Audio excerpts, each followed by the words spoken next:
Hello friends, कैसे हैं आप सब। काशी किचन में आपका स्वागत है। आज हम नींबू का मसालेदार चटपटा अचार लगाएंगे जो खाने में बहुत अच्छा लगता है। आपको भी पसंद आएगा, तो बनाना शुरू करते हैं। बड़े चम्मच धनिया लेंगे, 1.5 बड़े चम्मच ब्लैक सरसों लेंगे। आप चाहें तो सरसों ले सकते हैं। 15 से 20 सूखी लाल मिर्च लेंगे। 1 छोटी चम्मच जीरा लेंगे, आधी छोटी चम्मच मेथी दाना और आधी छोटी चम्मच सौंफ।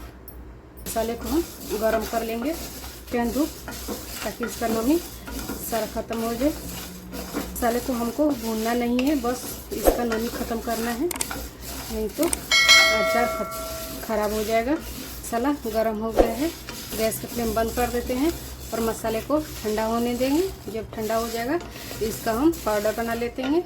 ये मसाला पीस लिए हैं, बर्तन में मसाला डाल देते हैं। अभी इसमें और मसाला डाल देते हैं, हल्दी पाउडर, मिर्ची पाउडर, इससे अच्छा कलर आएगा। अजवाइन, मगरैल, काला नमक 1 चम्मच, 1.5 चम्मच आधा नमक। इस अचार में नमक थोड़ा ज़्यादा चलता। अब मसाले को अच्छे से मिला लेंगे। ये अच्छे से मसाले मिल गए हैं, साइड करते हैं।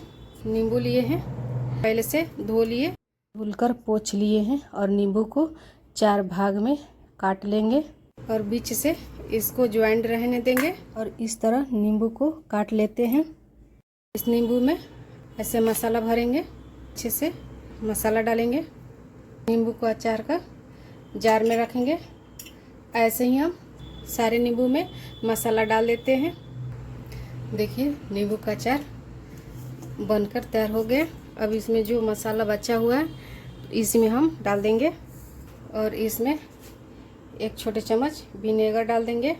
नींबू का अचार को 10 दिन धूप में रखेंगे तो ये खाने लायक हो जाएगा। अचार का रेसिपी कैसा लगा कमेंट करके ज़रूर बताइएगा। मिलते हैं एक नई रेसिपी के साथ, तब तक के लिए नमस्कार।